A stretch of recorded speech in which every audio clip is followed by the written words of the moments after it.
আসসালামু আলাইকুম প্রিয় দর্শক, প্রিয় শ্রোতা।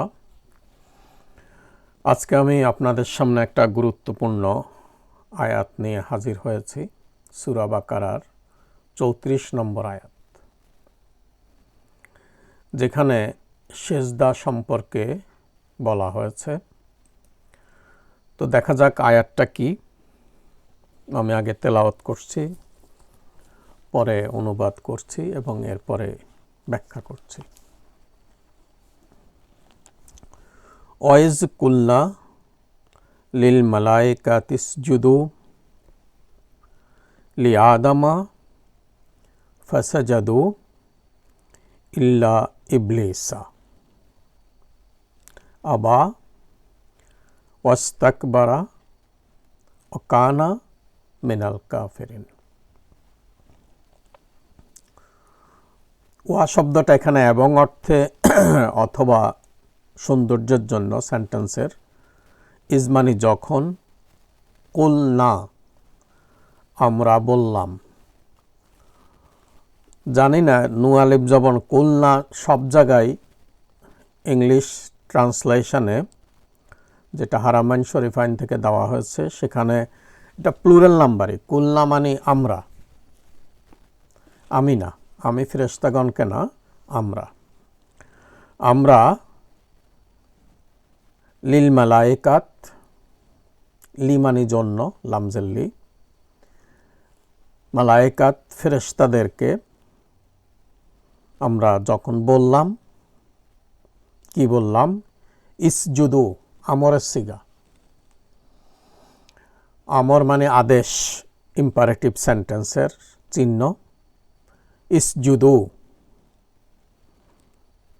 সেজদা করো। লি আদামা, আদমকে সেজদা করো। এখানে একটু কথা আছে, আমি এই কথায় আসছি পরে। ফা মানে দেয়ারফর, ফাসাজাদু ইল্লা ইবলিস, সবাই মিলে সেজদা করলো। ইল্লা এটা হরফে মুস্তাসনা, নান বাট ইবলিস, অর্থাৎ ফাসাজাদু সেজদা থেকে ইবলিসকে আলাদা করার জন্য ইংরেজিতে আমরা যেটা নান বাট ব্যবহার করি, এটা ইল্লা, এটা হরফে মুস্তাসনা, দুইটা জিনিসকে আলাদা করলো, ডিফারেন্ট জিনিস। ফাসাজাদু ইল্লা যখন বলা হলো অর্থাৎ সেজদাকারী এবং সেজদাকারী নয়ের মধ্যে পার্থক্য বোঝানোর জন্য মাঝখানে ইল্লা আসলো। ইল্লা ইবলিসা, ইবলিস ছাড়া। আবা, সে অস্বীকার করল। ওয়াস্তাকবারা,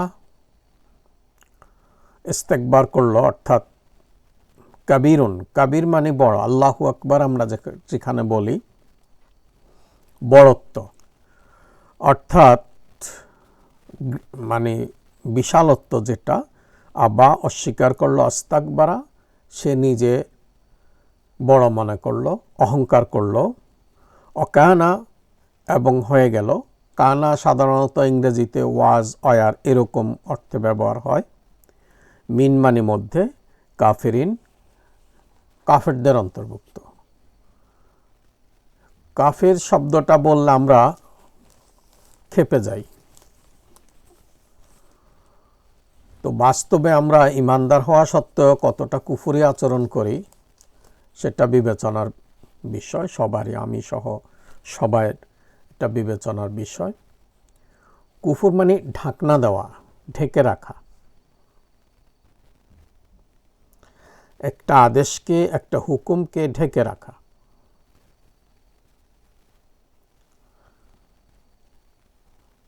যেমন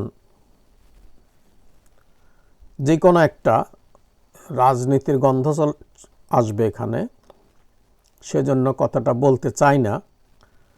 যেমন কোরআন শরীফে আসছে ইব্রাহিম আলাইহিসসালাম জাতির পিতা, সেটা সূরা হজের শেষ আয়াত, কিন্তু আমরা এটা ঢেকে বললাম আমাদের জাতির পিতা শেখ মুজিবুর রহমান। আবার মসজিদে গিয়ে ইয়াকা না'বুদু ওয়া ইয়াকা নাস্তাঈন আপনার ইবাদত করি, আপনার কাছে সাহায্য চাই, এটা মসজিদে বলি, কিন্তু বাইরে সেটা ঢেকে রাখি। বাইরে এসে আমরা অন্য আদর্শের কাছে শান্তি চাই, কমিউনিজমের কাছে শান্তি চাই, এবং তার আনুগত্য করি। ইবাদত মানে শুধু যে আল্লাহর, তার আমরা তখন কমিউনিজমের আনুগত্য করি, কমিউনিজমের কাছে সাহায্য চাই। এভাবে একটা জিনিসকে, সত্যিকারের একটা জিনিসকে ঢেকে রাখা, এটা হচ্ছে কুফরি, কাফের। এখন আসা যাক, দুঃখিত আমি কিছু রাজনৈতিক কথা বলার জন্য। বিশ্বের সব কিছু যদি আল্লাহর হুকুমে নিয়ন্ত্রিত হয়, তো আমি নিয়ন্ত্রিত নই কেন? আমার রাজনীতি, অর্থনীতি কেন আল্লাহ দ্বারা নিয়ন্ত্রিত নয়? আচ্ছা যাক, সেখানে সে আলোচনায় যাচ্ছি না। কুলনা, আমরা, তাহলে আমরা এখানে আল্লাহ রাব্বুল আলামিন আমরা ব্যবহার করলো কেন? তিনি তো ওয়াহেদ, একজন।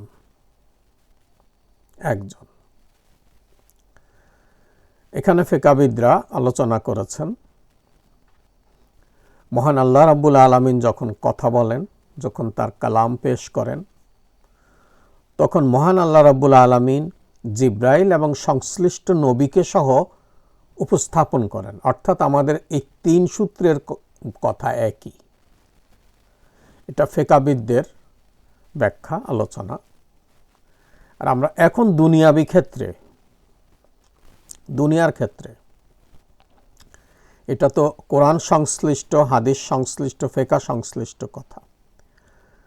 কিন্তু আমরা যখন কোনো রাজা রানীকে বক্তব্য দিতে শুনি, যেমন ইংল্যান্ডের রাজা, ইংল্যান্ডের রানী, তখন তিনি উই ব্যবহার করেন, প্লুরাল নাম্বার ইউজ করেন।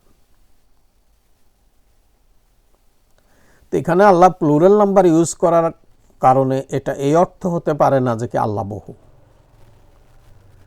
এটা উপস্থাপনার স্টাইল বা ঢং, উপস্থাপনার যে পদ্ধতি, সেখানে আমরা দুনিয়াতেও দেখি। আমি তো একটু আগে বললাম, ব্রিটিশের রাজা বা রানী যখন বক্তব্য রাখেন তখন তিনি প্লুরাল ইউজ করেন। যাই হোক, লিল মালাইকাত, মালাইকাত মানে ফেরেশতা, ফেরেশতারা নূরের তৈরি। লি মানে জন্য, ফেরেশতাদের জন্য যখন বললাম, কি বললাম? ইসজুদু, সেজদা করো। এখন সেজদা শব্দটার অর্থ কি? সেজদা আরবিক গ্রামারের বাব অনুযায়ী, বাবে নাসারা, সাজাদা, ইয়াসজুদু। সাজাদা, সে সেজদা করলো, ইয়াসজুদু হাল এবং মুস্তাকবেলের সিগা, অর্থাৎ ভবিষ্যৎ বর্তমানে সেজদা করে, এই অর্থ। নাসারা ইয়াসজুদু, আমরা এতটুকু জানলে হলো। এটা অর্থ মাথা নত করা, ইবাদত করা, আনুগত্য করা। আর এটা যেখানে করা হয়, সেজদা যেখানে করা হয়, সেটা মসজিদ। এটা ইসমে জরফ। ইসমে জরফ আবার 2 রকম, জরফে জামান, জরফে মাকান। জরফে জামান মানে সময়, সময়ের ভিত্তিতে যেই ইসমটা হয় সেটা জরফে জামান। জরফে মাকান, মসজিদ হলো জরফে মাকান, যেখানে আমি সেজদা করব, মসজিদ জরফে মাকান। যাই হোক, আরবিক গ্রামার না বুঝলে আমাদের চলবে। লিল মালাইকাতিস জুদু, অর্থাৎ আদম ফেরেশতাদের জন্য যখন বললাম সেজদা করো, লি আদামা, এখানে একটা কথা থেকে গেল। আমার সামনে যেই দাখিল বই আছে, কোরআন মাজিদ, এখানেও ব্যবহার করা হলো আমি, এখানে বলা হলো আদমকে সেজদা করো, আদমকে সেজদা করো। রামায়ণ শরীফাইন থেকে যে ইংরেজি অনুবাদটা আছে সেখানেও দেখলাম আদমকে সেজদা করো। জানি না তাবৎ সারা দুনিয়ায় এটা কেন বলা হলো, আদমকে সেজদা করার কথা। এটা তো সম্পূর্ণ ভুল। আদমকে সেজদা করতে আল্লাহ বলেননি। আল্লাহ যেহেতু আল্লাহ সকল গুনাহ আল্লাহ ঘোষণা করেছেন, যত বড় গুনাহ হবে হোক আল্লাহ মাফ করবেন, কিন্তু শিরকের গুনাহ আল্লাহ মাফ করবেন না। যত ভালো কাজই করুক, সে যদি আল্লাহর 4টা বৈশিষ্ট্য, সেদিকে যাচ্ছি না, এই 4 বৈশিষ্ট্যের যে কোনো এক বৈশিষ্ট্যের মধ্যে যদি সে আরেকজনকে নিয়ে আসে, এটা হবে শিরক, অংশীদার। এই অংশীদারিত্বের গুনাহ আল্লাহ মাফ করবেন না। কোরআন শরীফে অনেক জায়গায় এই কথার উল্লেখ আছে, আমরা যদি কোরআন শরীফ মানি, বুঝি এবং বিশ্বাস করি।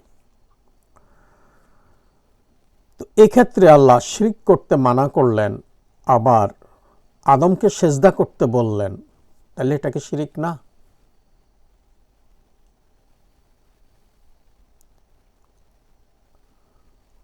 আল্লাহ বলছেন আমাকে ছাড়া কাউকে সেজদা করা যাবে না, আমার কাছে ছাড়া কারো কাছে মাথা নত করা যাবে না, আমার কাছে ছাড়া, আমাকে ছাড়া কারো ইবাদত করা যাবে না, আনুগত্য করা যাবে না আর কারোর। তো সেজদা এখানে যে শরঈ বিধান, আমরা যে নামাজ পড়ি, নামাজ, সালাত শব্দের অর্থ তো কোনো বাঁকা জিনিসকে সোজা করা, কিন্তু সালাত বলতে আমরা বুঝি একটা বিশেষ নিয়মে আল্লাহর ইবাদত করা। তো এখানে আল্লাহ আদমকে সেজদা করো এই কথা কেন বলবেন? আদমকে সেজদা করো কেন বলবেন? আসলে আল্লাহ আদমকে সেজদা করো বলেননি, কারণ তার আগে একটু করে আসি, লি আদামা, লি মানে জন্য, ফর। সেজদাটা আল্লাহকেই করা হইলো, আল্লাহকেই করতে বলছে, কিন্তু লি আদামা, আদমের জন্য, অর্থাৎ আদমকে কেবলা করে আমাকে সেজদা করো। আমরা মক্কা শরীফকে কি খোদা মানি? কাবাঘরকে কি খোদা মানি? আমরা কি কাবাঘরের সেজদা করি? না, আমরা কাবাঘরকে কেন্দ্র করে আল্লাহকে সেজদা করি। ঠিক একই জায়গায়, কাবাঘরের জায়গায় আল্লাহ বলছেন আদমকে, লি আদামা, আদমের জন্য, ফর আদম, আমাকে সেজদা করো। এটা বৃহত্তর অর্থে এই যে দুনিয়াতে যে কাবা হবে, সেখানে আদম কাবাকে কেন্দ্র করে সেজদা করবে, তাহলে আদম কাবাকে কেন্দ্র করে আল্লাহকে সেজদা করে, আর ফেরেশতারা আদমকে কেন্দ্র করে আল্লাহকে সেজদা করবে। আদম তো তখন দুনিয়াতে আসেনি, আদম আলাইহিস সালাম তখন তো দুনিয়াতে আসেননি। তো কেবলাটা কার হবে? এখানে একটা বড় ধরনের ভুলের শিকার, বা তর্জমার ক্ষেত্রে আশ্চর্যের বিষয়, যারা এই অনুবাদ করেন বা করলেন, লি শব্দটা কি তারা দেখেননি? এই হরফটা তারা দেখেননি? লি আদামা, আদমের জন্য আমাকে সেজদা করো।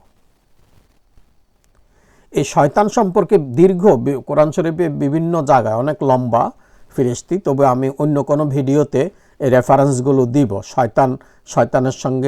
শয়তান সম্বন্ধে কত জায়গায় আছে, মোটামুটি আমার জানা মতে যা জানি, এই ছোট জ্ঞানে, ক্ষুদ্র জ্ঞানে, আমি অন্য একটা ভিডিওতে দিব। এখন বলতে গেলে এটা লম্বা হয়ে যাবে। তবে সূরা সাদের শেষের আয়াতগুলো, 75, 10, 12 আয়াত, এখানে আল্লাহ এবং শয়তানের সঙ্গে যে ডায়ালগ, কথোপকথন, যে ডায়ালগ হয়েছে, খুব সুন্দর ডায়ালগ ওখানে বলা আছে।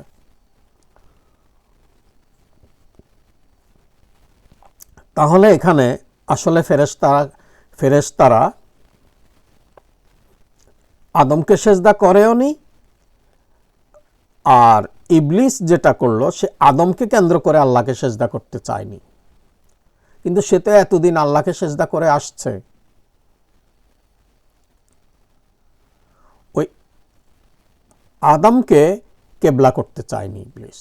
এই ছিল ইবলিসের ভুল, এই ছিল তার অস্বীকার, এই ছিল তার অহংকার।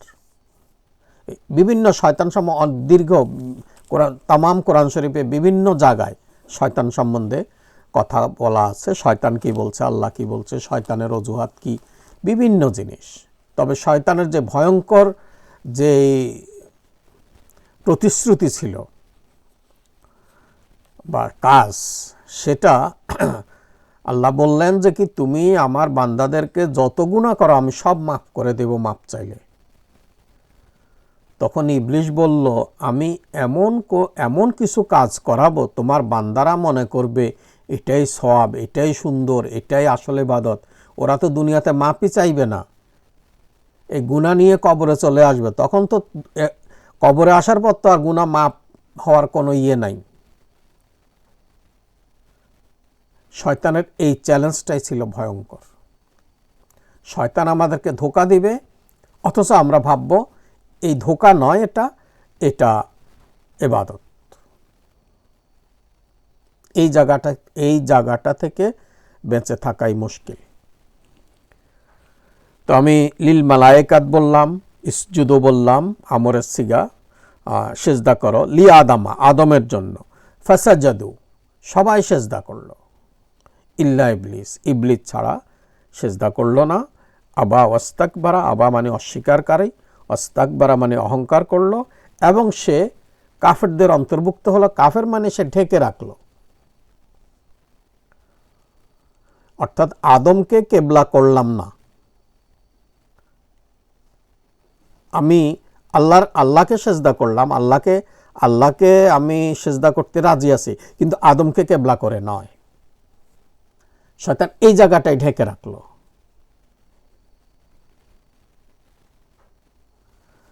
তো প্রিয় দর্শক শ্রোতা, আমার এখানে আলোচনার বিষয় ছিল লিয়া আদামা, আদমের জন্য, কিন্তু আমার সামনে যে কোরআন শরীফ আছে সেখানেও আছে তোমরা আদমকে সেজদা করো। হ্যাঁ, এখন কথা হচ্ছে আদমকে সেজদা করো বললে সেন্টেন্সটা হতো এরকম, ইসজুদু আদামা, লি শব্দটা আসতো না। আল্লাহ সবচেয়ে ভালো জানেন। এখন আল্লাহকে যদি আমি গ্রামার শিখাইতে যাই তাহলে তো মহা মুসিবত।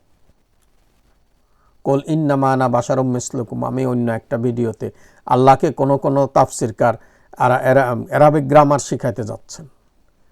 আল্লাহ বলছেন তোমাদের ভাষা থেকে, তোমাদের পরিবেশ অনুযায়ী আমি তোমাদেরকে বোঝার জন্য সহজভাবে কোরআন নাজিল করেছি।